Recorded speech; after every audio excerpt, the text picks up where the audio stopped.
Good evening, everyone. We are now in Rosh Chodesh Av. משנכנס אב ממעטים בשמחה. When the month of Av comes in, there's less happiness.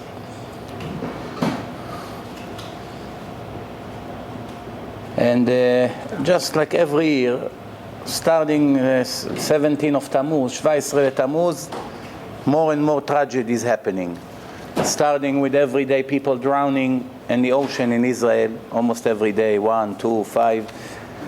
And then the most important person in the world, Rabbi Mizrachi, passed away from 7 billion people.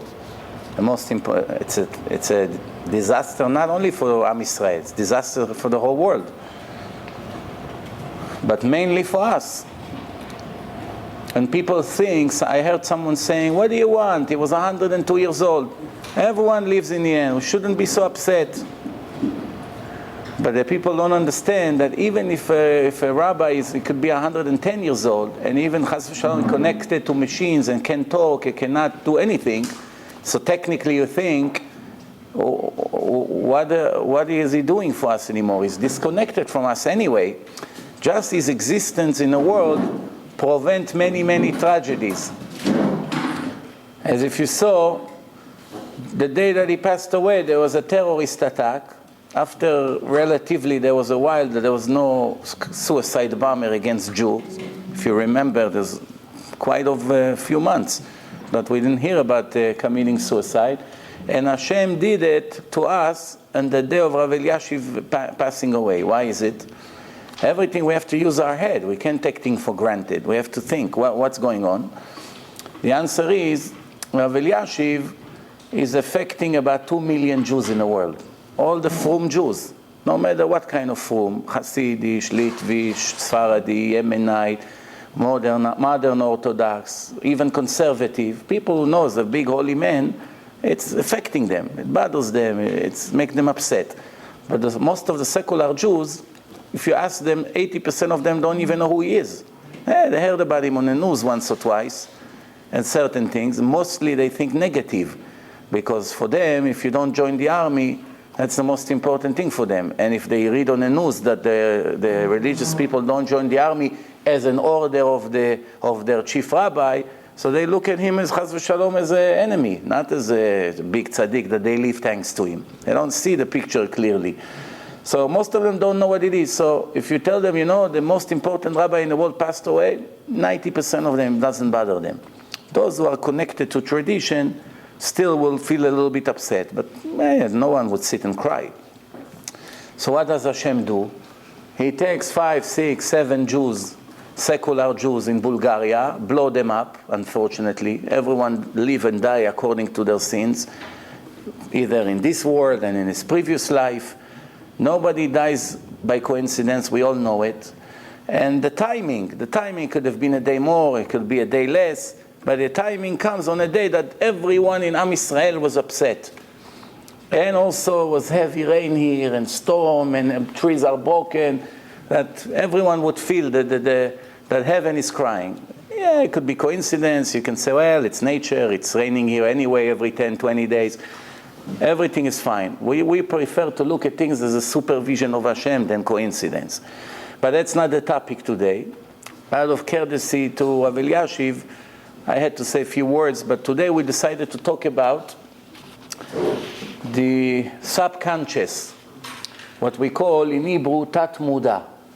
There's conscious and the subconscious. Once, a few years ago, I made that lecture. Today it will be different, of course, than the other one that we made. And we just have to clarify a few things. You know that the mind of a person has 2 channels. It's like 2 different channels. One channel is what we call the conscious. We talk, we hear, we see, we think, we interact with the people, with things around us. That's called conscious, muda. I'm aware of what I do. I hear things and I behave based on what I know. I learn, I see, I remember, etc. Then we have what we call the subconscious, which is almost 99% as a dead, it's a dead thing in our life. It seems that we hardly use it. But every once in a while, the subconscious comes into action and does something. That's what it looks like. But in reality, it's completely wrong, because the subconscious many times affect our life, affect our behaving, much more than the actual conscious. In every transaction that we do, the majority of our movement and excitement and behaving and decisions that we make comes from the subconscious. The conscious, it's like in math. You have something that is changing, but the rest of the formula is routine. The conscious is changing. We hear things, we hear instructions, so we behave based on them. But the subconscious is, our entire life is based on it. And the subconscious is like in a computer. You have a storage. You store all the programs over there. You don't open the programs to check them, but without them you cannot function. Every tiny transaction in your computer needs all these big programs to interact together. If one of them won't work, the entire computer will collapse. This is the way the mind is. The mind, well, in our language as religious people, we understand that this is the neshama, the soul. That everything that we have, whether it's conscious or subconscious, it all comes from the soul. But the subconscious, it's everything we ever heard in our life, everything we ever saw, everything, every beep, everything that around us that we never paid attention with our conscious, it's all recorded automatically to our brain.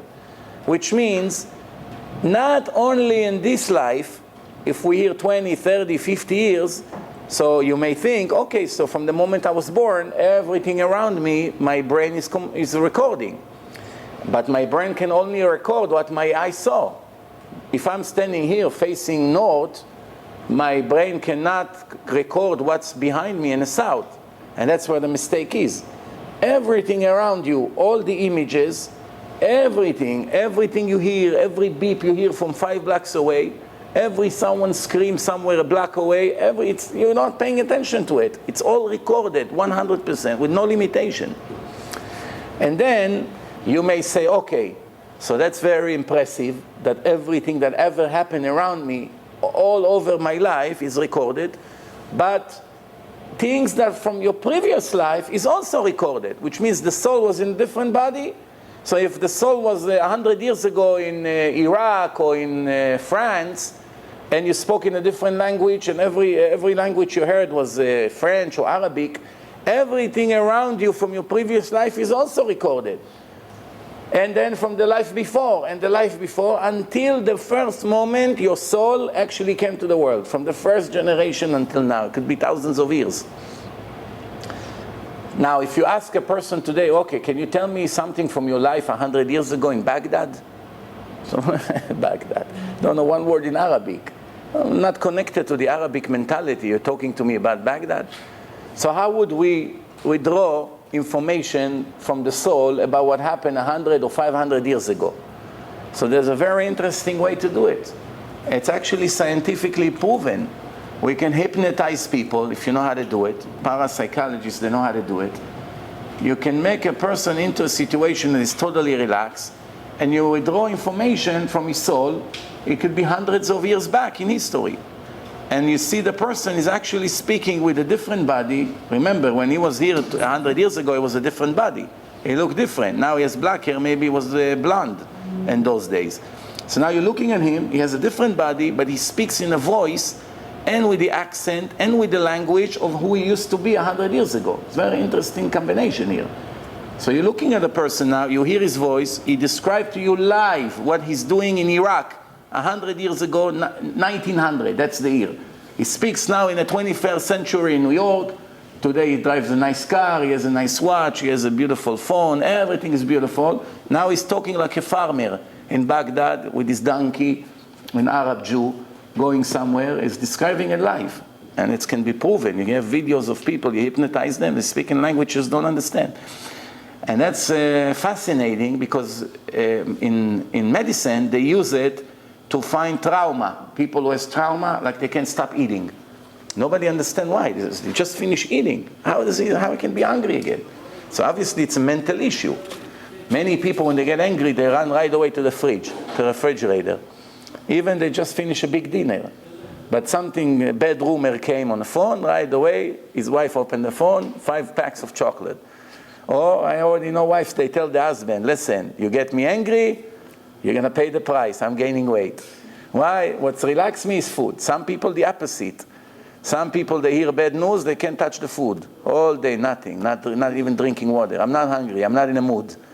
So you see, two opposite, people behave two opposite, and it's all like a psychological reaction.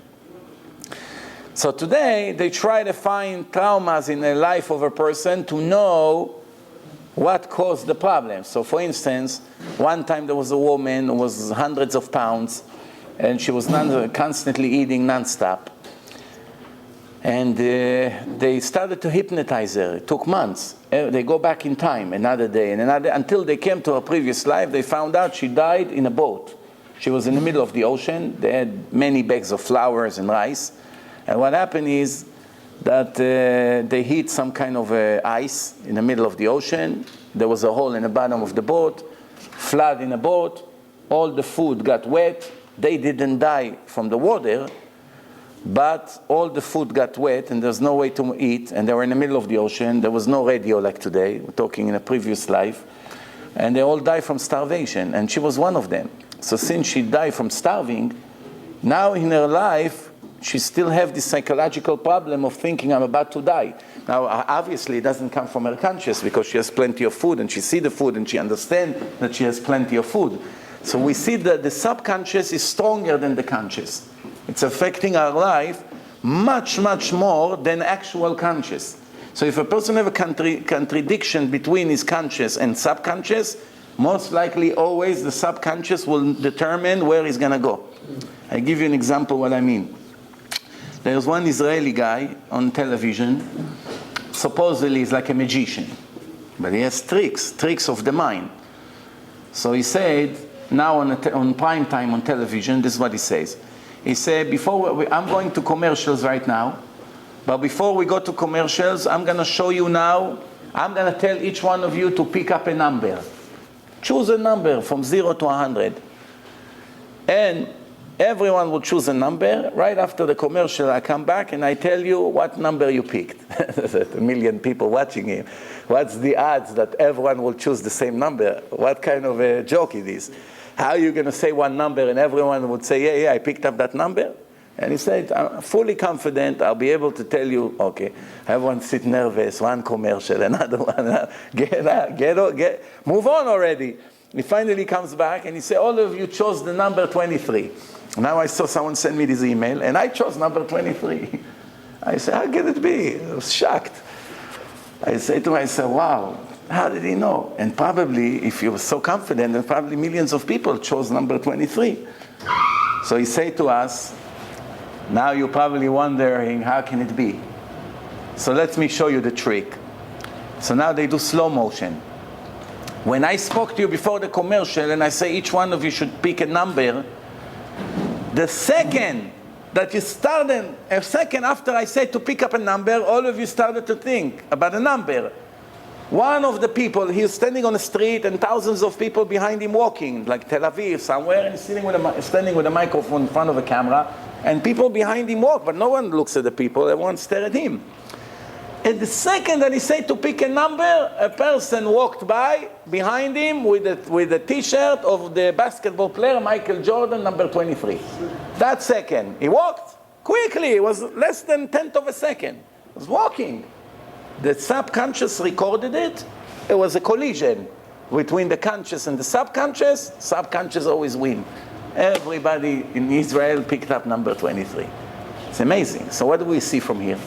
Now we begin to understand the pasuk, לא תטורו אחרי לבבכם ואחרי עיניכם, אשר אתם זונים אחריהם. And what does it say? A person has to be very careful what he sees. Now a person say, I'll make tshuva. So I saw bad things, I'll make tshuva. The tshuva corrects the action, yes, but it doesn't clean the mind. That's why the Baalei Tshuva have a lot of crises after they become religious, much more than people who were from all their life. Because people who kept their eyes, watched their eyes, they didn't go to bad places, they didn't see things that a person should not see, their mind is clean. All it needs that they see it once, and their mind will never be the same. in learning, in thinking, in davening, will never be the same. Sometimes we see people can focus, they don't have any dirt in their mind. Sometimes we see people, no matter what they do, they still have memories from the past. Why? Once it goes in, there's no way to delete it. Not only that, we can hypnotize a person now and see all the dirt that he saw 500 years ago will come up now, today. Why? That's it. Whatever is recorded, it's recorded. For good and for bad. If he saw some big tzaddik, look at the face of the Vilna Gaon 250 years ago, the Ramchal, it affected him good. It's also still in his conscious, it's subconscious, recorded now. Not only that, we know that we have many verses in Tehillim or in a Tanakh, in a Navi, that shows that the entire body is serving Hashem. What do you mean? In every organ of the body, every movement of a person is an indication of how righteous he is or not. Not only that, we know, and I saw in my own eyes, that the big Chachamim, the big righteous Talmidei Chachamim, they were able to detect a person by one or two movements that he made. One time I was in Yeshiva Orach Chaim in Yerushalayim, the Yeshiva of Baalei Tshuva, very serious Yeshiva, it's like 8 floors, full of hundreds of Baalei Tshuva. And in those days my cousin used to teach there, so I came to visit him, so we sit with him, we learn a little bit, me and my friend. And then, you know how it is, he sits, he talks to us, and there's a line of people with a Gemara, they're asking him questions, Rashi, Tosfot, he answers one after the other. Well, this one Yevamos, this one Kiddushin. He answer. Then one of the guys came and said, Rabbi, somebody wants to get accepted to the yeshiva. So he said to him, where is he? He said, standing outside. It's far away, very far. So he said to him, make him walk 10 steps inside to the yeshiva that I see him. So I see a guy, I'm from far away. He walks few steps in, and then he said to him, okay. Then the guy came, he said, well, what should I tell him? He said, tell him he can come tomorrow at 9 o'clock, he got accepted. So I said to him, this is how you accept people? He's a drug addict, a murderer. He said, well, don't you know it's all Chazal? That how a person look and walk and move, you know everything about him already. If he's humble, if he's not, if he's arrogant or not, angry, not, honest, not. Every move a person does, you can see right away about him. But most people in the world do not know it. But believe it or not, there are secular people who learn the body language and they know about you more than rabbis. Because that's their territory. All their life they learn about it. Not only that, colors affecting the judgment of the mind. If somebody wants to sell you something and I invite you to his office, they have a special room for sales. He won't do it in his own office. He'll take you to a room that they painted everything with light blue. The scholars who relax a person and makes him more generous. The scholars who makes the person more angry, more nervous, more uptight. He wants to think about it. It's amazing how it affects us. And it's, of course, everything that we learn today about body language all comes from the Torah. Let's give a few examples. The body, Chazal say, it's like an open book. An open book. You know, when the book is open, you can see already the book. What is it about? You don't need to open it. It's already open. The more static is the organs we're talking about. You know, we have 248 organs in a body, right? We're not including the ligaments because it's all internal. We're talking 248 איברים, 248 organs. The more static the organ is, right? Like shoulders, you don't really move the shoulders so much. You move the hands, you move your legs, you move your head. But the shoulder it's almost static. You can move it a little bit, but doesn't have a range of movements. So the more static they are, the more they play a big role in the reaction that comes from the subconscious. What comes from the conscious is the organs of the body that moves a lot, like the head, the mouth, a person moves his hand, the legs, whatever. That shows a lot about what you want to say and what you think from your conscious. But what comes from the subconscious usually reflects, that's the right word, reflects by the movement on the static organs, like the shoulders and other organs in the body that usually don't move. It's very interesting. So they look not relevant, but they're actually showing exactly everything that goes through your mind, and even things that you're not aware of. Remember, your mind has two channels: what you're aware of, what you're not aware of. One time, if you remember in one of the lecture, I like to give these examples. When a person came from work, he got off the bus and he's walking towards his home, and he's staring on the floor, and he walks and walks for 10 minutes, and then his wife, when he comes home, his wife say to him, "What, are you in love with the floor? What are you staring on the floor for 10 minutes like you're looking for something when you walk all the way home?" So he said to his wife, "What's wrong with you? I didn't look at the floor. What do I care about the floor? Well, I look sand, some garbage on the floor. That's what I care about. I was thinking about what's going on at work. So I'm thinking about work. My head was down." So then she said to him, "Can you tell me one of the things you stare at the floor? Can you describe one thing you saw, you paid attention to?" She said, "Nothing. I wasn't paying attention to anything." 5 minutes later, she wanted to hang a picture. She was looking for a nail all over. You know how it is. When you need it, you never find it. So she couldn't find it. And then he said, "Oh, you're looking for a nail? Let me go get you a nail." He ran quickly downstairs. He go by the bus stop. He pick up a nail from the floor, and he comes and he give it to her. So she says to him, "I asked you before if you can describe one thing you saw on the floor." Nothing. All of a sudden, you know exactly 500 steps from the house where the nail is? How can it be? That means every tiny thing on the floor, it's in your mind. That you are able to know exactly where this nail is. It's like a coin in the middle of the ocean. You know exactly where the nail is. Who pay attention to nails on the floor? What do we see? That it's all recorded, but it only comes from the subconscious into the conscious in the moment that you need it. The moment that you need it, it comes. You don't need it, you won't be able to remember it. It's very interesting.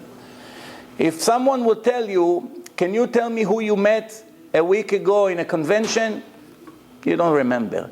But when you see the person, right away you remember, "Oh, I know this person, I met him in a convention." But 5 minutes before, you don't remember because it wasn't relevant. Now he came, "Oh, I know this guy." This is how he works. So now, let's see some of the interesting things about the body.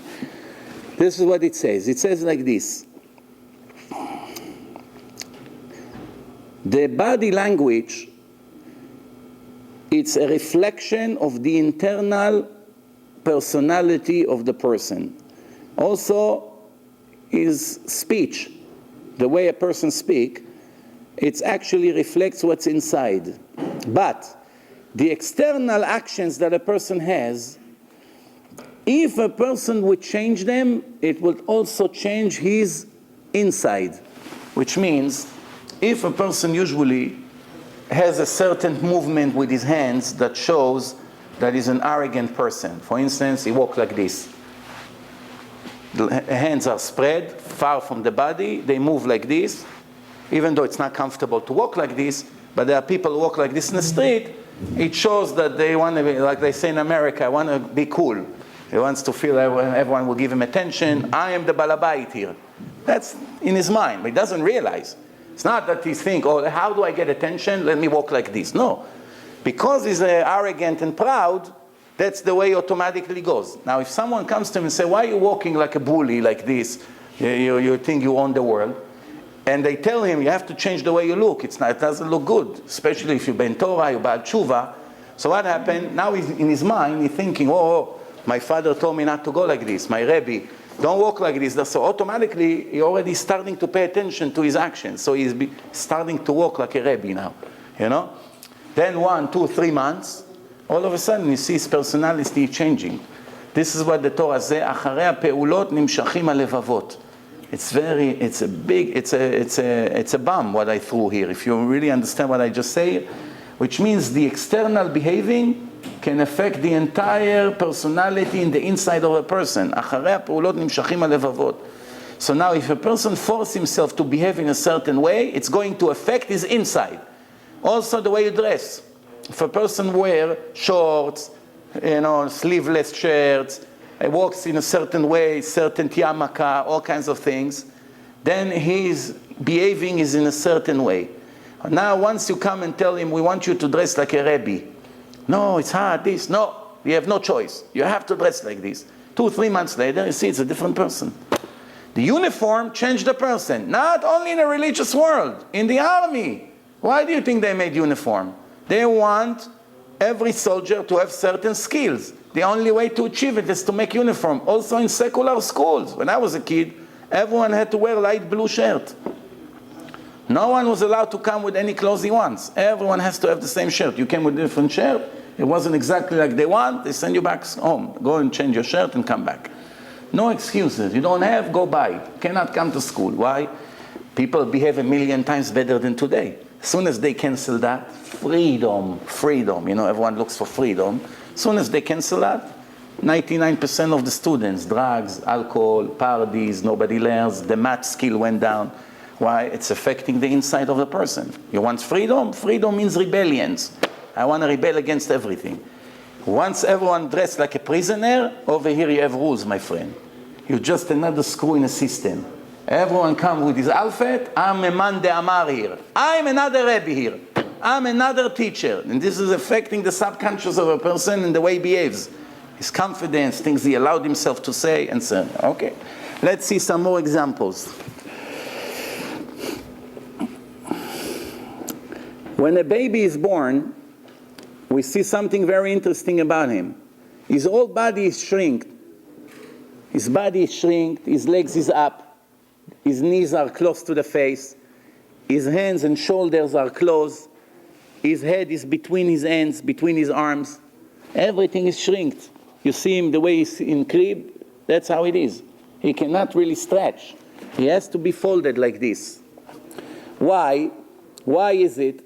Because when a person comes to the world, right, he doesn't have anything to express. He doesn't have opinions. He doesn't have what to say.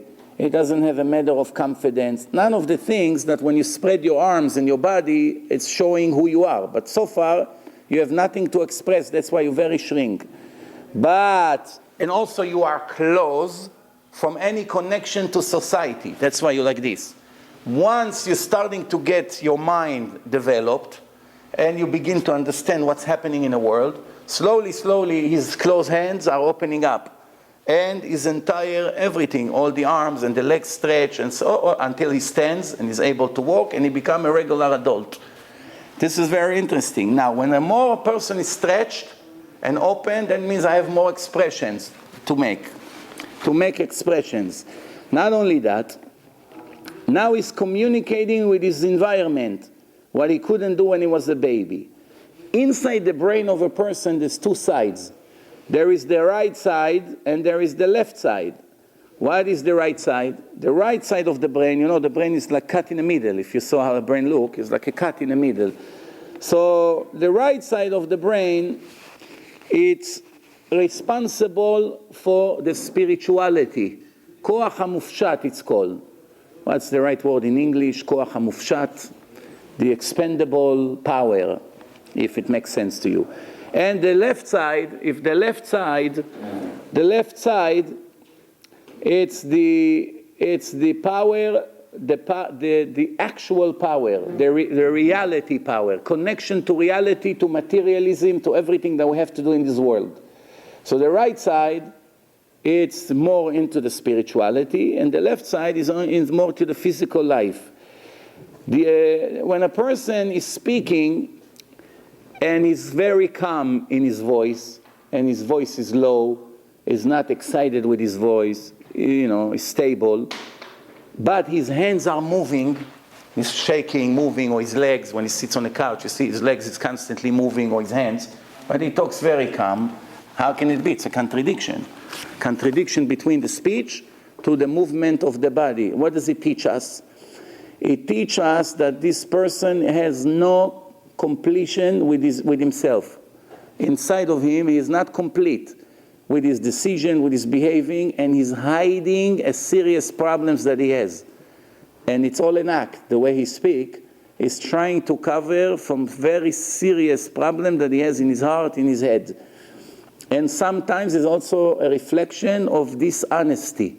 When a person is dishonest, so his body and speech contradicting each other. The speech is calm and nice and quiet, and the body is very moving and nervous. Contradiction.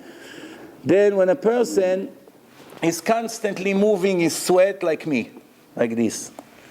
I do it because I sweat, I'm boiling from inside. No matter winter, summer, fine. So when you sweat, you clean. You don't want it to start dripping on your eyes. We are now talking about someone that doesn't sweat. And sometimes we see he takes his hand and go like this. You know how the Americans go, whoosh. They go like this, 20 below zero. They go like this. Why? What's this? This is a sign that the person who does it is something that bothers his mind seriously. And he's dying to get rid of it. But he doesn't realize he's doing it. While he speaks, he moves his hand across his forehead, like trying to clean the problem that he has in his mind. I wish I can get rid of this problem. And it comes from the subconscious, which is very interesting because in Mishnah Brura, in Siman Tzadik Chet, it says that before a person daven, ya'avir et yado al mitzcho 3 times. The Mishnah Brura says, if a person comes to daven, you want to clean your mind, before you start, go like this 3 times. It's gula to clean the mind from bad thoughts. It's very interesting. It falls exactly how it is, with the body language. A person that touches his nose a lot when he speaks, goes like this, it's a sign that he's lying. What he say right now is not fully the truth, or none of it is the truth. Yeah? We're not talking about someone that eats his nose. Really, touching his nose for no reason. But that's a sign that this, while he's speaking right now, sheker dover. He's not saying the truth. A person that put his hand on his mouth when he talks. You see, sometimes they mumble and they close their mouth, like they try to block their own mouth. He's trying to say something, at the same time he constantly put his hand like this. That's a sign that he has no self-confidence. He's very embarrassed to talk now. He's not secure next to the person he talks. Sometimes you see people behave like this only in certain situations. If he speaks in front of an ignorant person, he's very confident. Well, when he comes in front of a smart, intelligent person, all of a sudden he becomes like this. Why? He understands his level. Over here I can be a big shot. Over here I'm nothing. When I'm nothing, when I finally was forced to talk, that's why they say, Makom she'en ish ishtadel liot ish. When there's no one there, you try to be someone. But when there's good people there, they're smart, sit and be quiet. Better not to go like this. The idea is depend where you are. So that's a sign that this person has no confidence whatsoever, and that's why his wish from his subconscious. If you tell him, why are you blocking your mouth when you talk? He says, I block my mouth when I talk? What do you mean? I say everything I wanted.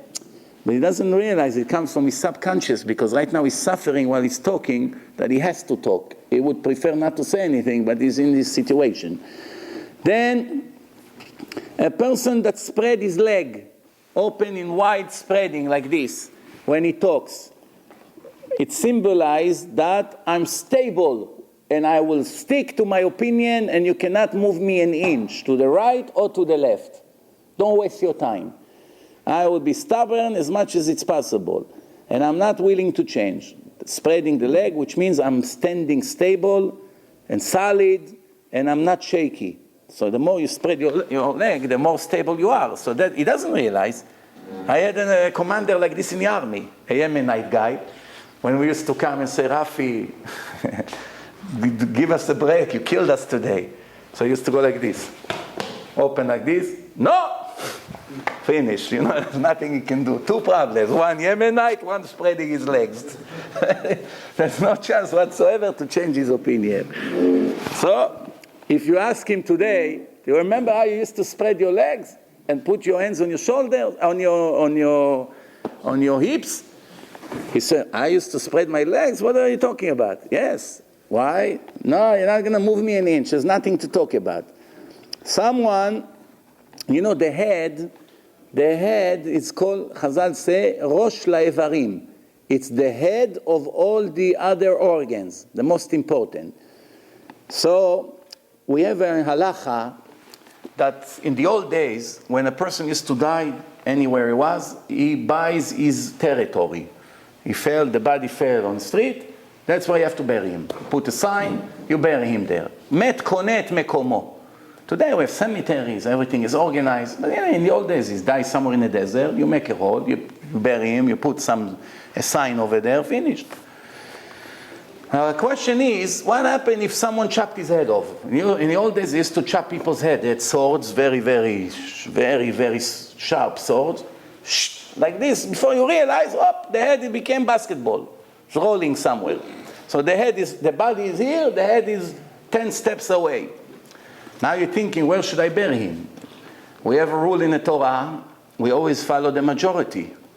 So the body is 90% size, the head is 10%. So we have to go where the body is. Comes the Torah and say, no, the body is everything. That's where the soul was. The head is where the soul was. That's the human being, the face, the head. The body is not so important. Over here, you don't go by size. You go by quality, not quantity. You have to bury him where his head is. So there's no argument. The head is the center of the personality of a person. That's why in Judaism, a person is not allowed to cover his face. Face, panim, means inside in Hebrew. Panim, it reflects the inside of a person. Everyone has to see who you are. They want to do business with you. They want to learn with you. They want to invest by you. They have to see who you are. It's illegal to block your face. Like the Arab thought it's going to be more modest if they cover the face. They didn't know. The Torah says a woman who covers her face, she's a prostitute. She has what to cover. But a decent woman, what does she have to cover her face? She has to be modest with her body, and that's it. The face is open. So, now, the head had a separate nerve system than the body. The body has a nerve system. It goes from the spine, spread down, left, right, and it goes and sends the nerve. That's why you have pain, slide disc, it sends pains to the side, goes down to the hip, to the leg. It's like veins, like little veins of nerve, and they go everywhere, and that's how you feel pain. But in the head, it doesn't come from the spine up. The head has a set of 12 couples, 12 doubles, which means 24 nerves altogether. 12 times 2, sets of 2, 12 sets. So we see that the head is so important that Hashem made the head a separate nerve system than the body, to show you the head is a separate entity, even though it's all connected, but the head is different than the body. What else? You know, we have 5 senses. 4 of them in the head, 1 in the hands. That's why the tefillin is divided. We have 4 parshiot on separate klafim. Inside the head, 4 klafim, 1, and 1. But in the hand is all on 1 klaf. All 4 on 1 klaf. 1 for the hands, 4 for the seeing, smelling, tasting, and hearing. 1 for each, very interesting. So now, it says like this. When it's called, by the scientists, it's called carnal nerves. That when a person moves his head, his mouth, his eyes, his tongue, his lips, everything he moves in his hand comes from these 12 sets of nerves. The rest of the body comes from a separate nerve system. Okay, so it's very interesting. Now, the body is material, like this world, olam hazeh. This world, you have physical body, you eat, you go to the bathroom, you do things. The head is olam haba. It's the spiritual part of the person. That's where the soul is. The mind, the soul, it's all spiritual. And the neck is like Chazal say, ha'olam hazeh prosdor la'olam haba. Going up from the body through the narrow neck into the head. That's like a sign of the neshama goes from this body into the next world, from this world into the next world. When a person stands still and stretch himself up, the head is a little bit towards up, not straight, going up, not too much. Too much is good, but a little bit up is not good. What does it show? It shows pride, lack of gratitude, ungrateful. So it shows ungratefulness. Fear to lose his status. He doesn't want to lose his status. He's happy from what he is, like everyone bow down to him. Chazal say, someone who walks like this, with his face a little bit high and stretched body like this, dochek raglei shechina. It's like, it's in a parable, like Hashem is walking and you come and you push his legs out and you want to take his place. That's like an expression, parable of a person who walks like that. So what does it show you? It shows you that the Gemara said that a person should not walk arba amot bekuma skufa. Person should always be down to earth, not like this, like a master. שנאמר, מלוא כל הארץ כבודו. This is in Kiddushin Lamed Aleph. מלוא כל הארץ כבודו, the honor in this world belongs to the Creator, not to us. When a person moves his head to the sides when he talk, like this, sometimes you see people, they go left, right. Of course, you ask them, you know that when you speak, you go like this? I go like this. Doesn't realize it comes from the subconscious. So what does it show us? That he testifies on himself that he's not here and not there. I'm not with Reuven, I'm not with Shimon. I hear both of you. I don't really know to decide who's right. Also, a drunk person that loses his mind also walks like this, with his head. Why? Because he doesn't know where he is. I'm going right, going left. He just walks without thinking. Person that think, every step of him you see that he thinks. Where do I go? How do I go? Fast, slow, jumping, running, big steps, small steps. It's indicated about his mental situation. The way he walks, you see right away. If he's nervous, not very in a rush, he's under pressure, you see right away. But the drunk, always like this, slow, the head is like this, he's barely walking straight. Why? He doesn't know where he is. Same thing when a person is not drunk, but he moves his head, which means I don't know if I'm here or there. Also, it shows that he's lightheaded. Is not a stable person in his mind. Also, it's easy to be persuaded and to convince him to do things. Easy to affect him.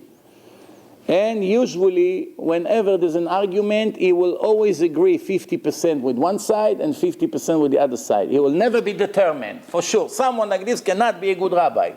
He cannot pick up a side.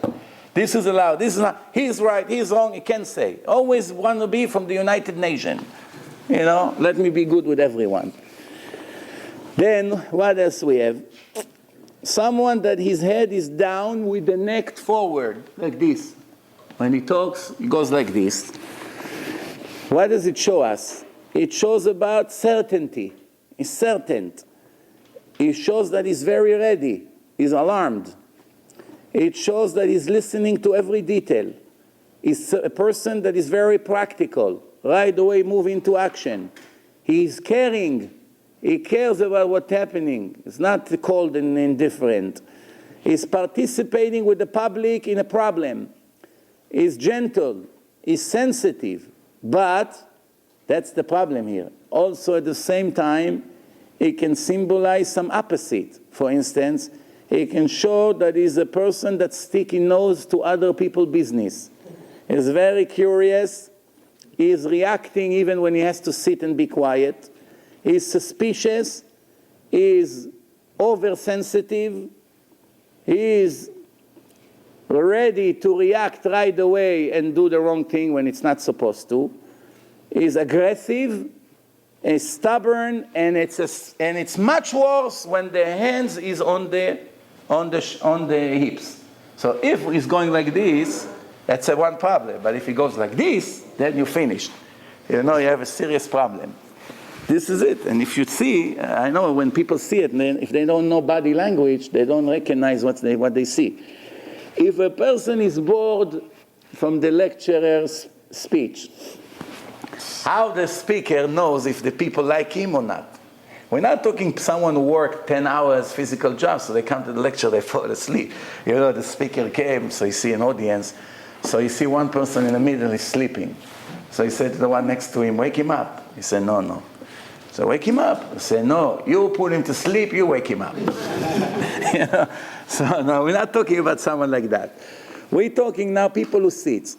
So now, if they enjoy the lecture, they put leg on top of the leg, they put their hands like this, they smile, they lean back, they relax. Very good. Or another way to show that they're listening to every word, they put their hands like this and their head forward. Or they have their hand on the side like this, thinking. But if they're not interested in a lecture, they sit in the edge of the chair and their legs is 90 degrees folded, straight, and the two hands is on their knees, and they 50% rising already. There's one more thing, they fall from the chair already. Why? They're showing you, they're not realizing it. Tell them, I know this lecture got on your nerve. What? What are you talking about? Trying to be polite. Yeah, I know that you're suffering, so I made the lecture short.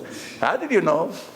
If you were ready to get up already. That's why you moved to the edge of the chair. It doesn't realize. Then he's showing me a video later. He said, wow, I'm so obvious. When he did it, he didn't realize.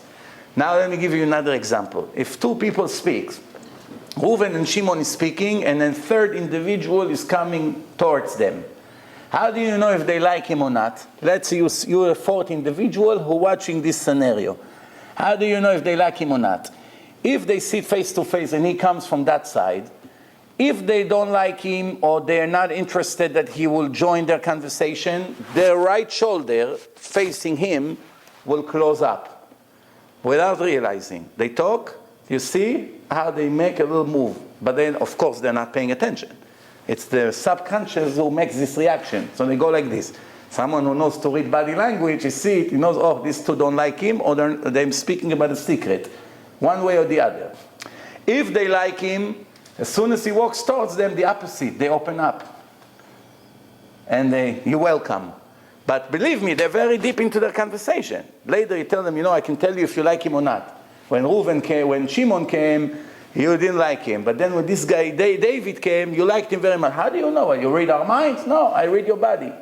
I know which one you like, which one you don't like. Sometimes it's a problem. Because like now I walked in the airport in Europe. I saw right away which guy cannot stand me, which guy actually can tolerate me. It's very bad. It was 8 out of 10. They were ready to kill me. So, body language is not so comfortable to be around.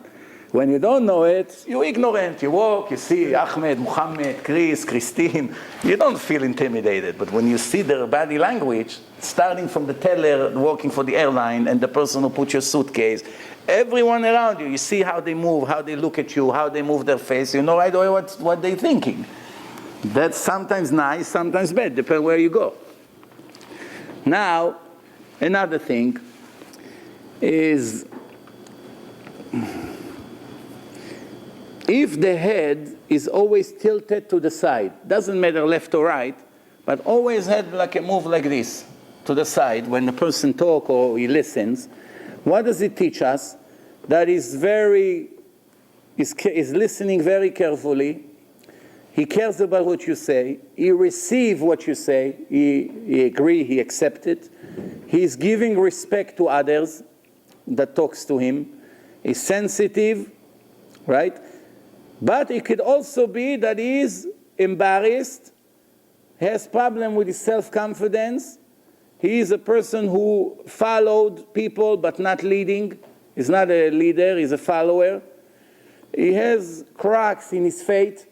He's not confident, so he has problem in his emunah. And he doesn't know what to answer. This move is like, I don't know really what to say. So, a person that when he speaks, he gives hints. He likes to give hints with his hands, with his hand, with his body, with his head, like this. So the question is, why doesn't he? No, we're not talking that he doesn't want to stop his speech in the middle. Well, let's see, there's no camera. He can stop as much as he wants. Why he doesn't say clearly what he say? Why he likes to give hints? There are people like this. The reason for that is that it's lack of courage. He can't really say what he wants to say, but he also cannot not say. So he found a way to compromise with what he wants to do and what he's afraid to do. So he say it in a 50% way, by hinting. But why? Because if you're not going to like my hint, I can claim that I didn't mean it. If I say it, there's no return. So the subconscious doesn't let him say it clearly. So he's hinting and he says, oh no, I didn't mean it. But it's also something else. It shows that he's hiding a part of the truth. He doesn't want to talk, so he's speaking by giving hints. Or there's one third option, that he is not convinced if what he's saying it's the correct thing. or there is anything productive in doing it. So he's not so sure about what it is, so he gives it in a 50% version, not 100%. Now we have to understand why all over the world, wherever you go, all over the world, you understand if people go like this, that means yes. They go like this, that means no. How do they know? How all people in the world, when there was no internet, no telephone, no movies, no nothing, everywhere you go, you land in Zimbabwe, Idi Amin over there, no, it's in Uganda. He goes like this, you know it's yes. You go like this, it's no. We don't know his language. Two people try to communicate with sign language. You go, yeah, like this, you go, you know what he says. You go like this, it's no. How do you know? Maybe it's the opposite. Why we never find a country that this is yes and this is no? I used to come with little children say, can I have ice cream? I say yes. They go crazy. Yes or no? I say no. To confuse them, but they don't know what to go by. But what I say, what my head is. Contradiction. And everywhere you go, people go like this or like this. Why? It's also from the subconscious of humanity. Like this means a straight line. You're not going out of your line. This is the body, you're staying like this, in a pipe of the body. So that's straight line means yes, honesty. When you go like this, it's breaking out of the path. You're going either left or right.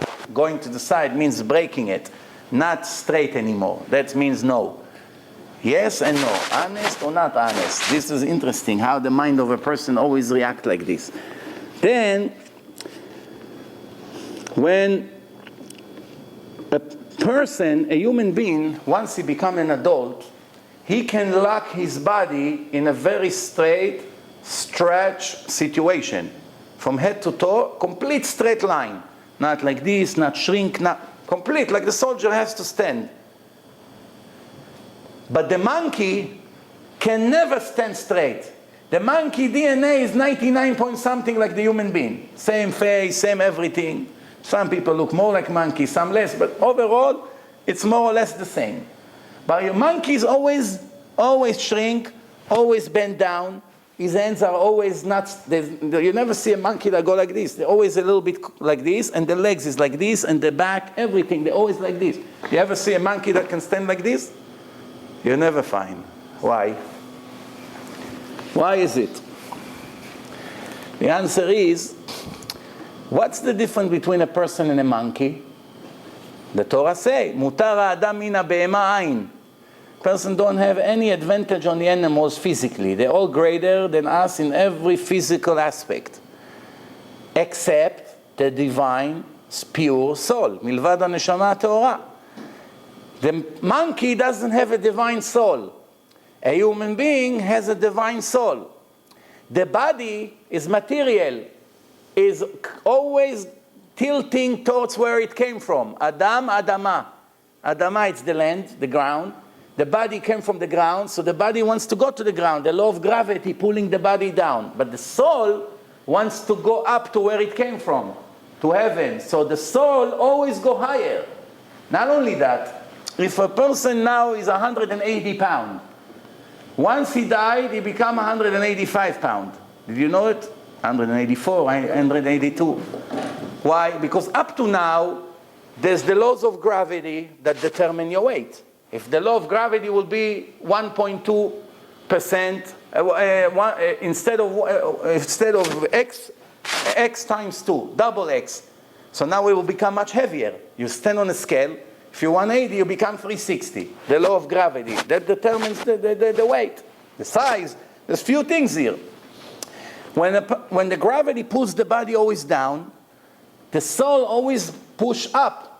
So it takes away a pound or two from the weight of a person, because the soul is always rising, like gas. Like you put gas in a balloon, they always go higher. So this is the soul is pushing up, and the body is going down with the law of gravity. So it's a contradiction of two powers. So it takes away a few pounds from the weight of the person. That's what the Gemara said when Rabbi Yochanan wanted to go to surrender to the Romans. So he had a nephew, he was the head of the gangster. His name was Abba Sikra. So he said to him, how many years you going to make us suffer here? 3 years the Romans made an ambush around Jerusalem. Nobody comes in and out, no food. We're dying here. Let us surrender. We'll pay them taxes. We'll continue with our life. The stress is killing us.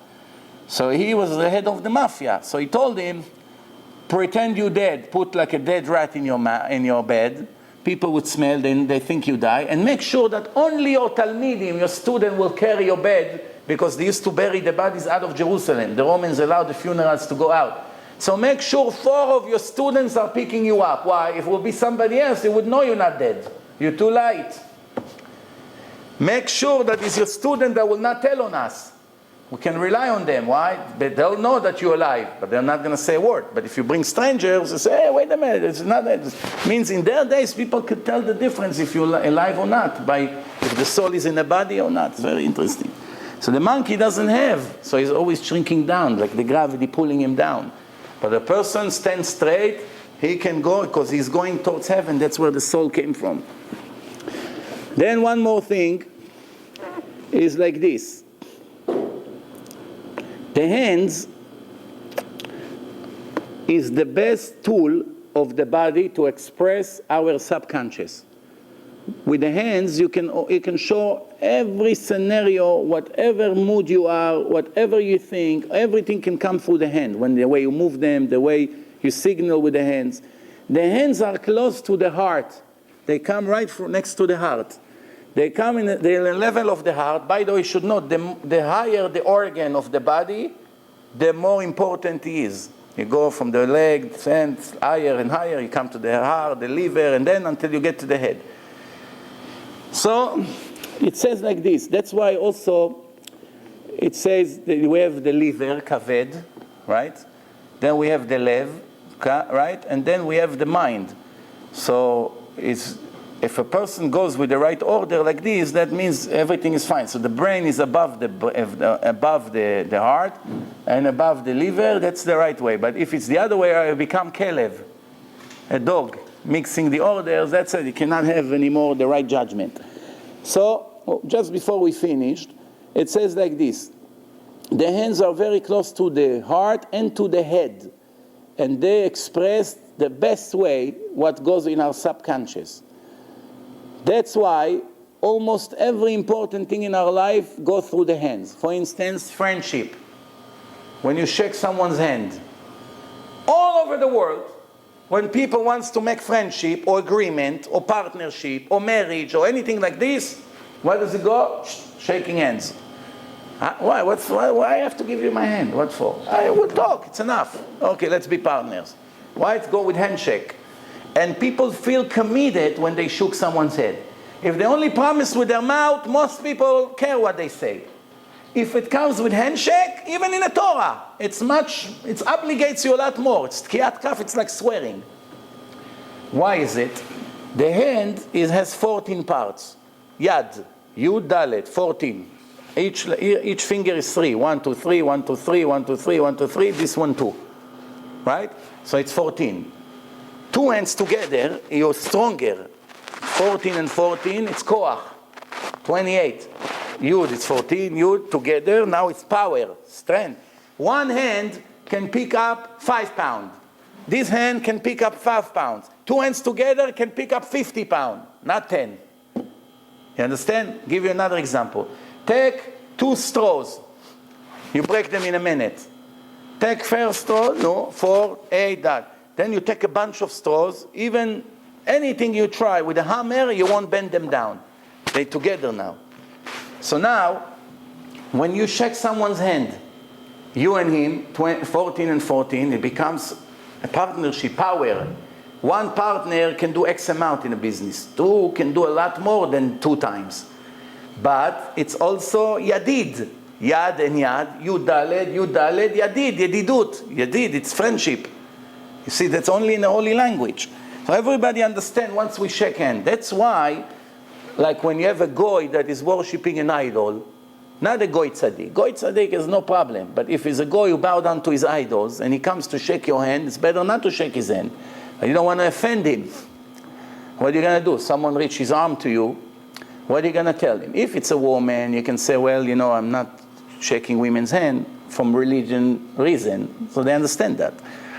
It just happened to me. I went to a doctor's office in Canada, And the girls there, I guess, either never saw a religious person, or maybe the religious people over there shake women's hand. I don't know, one of the two, because every woman in the office came to shake my hand.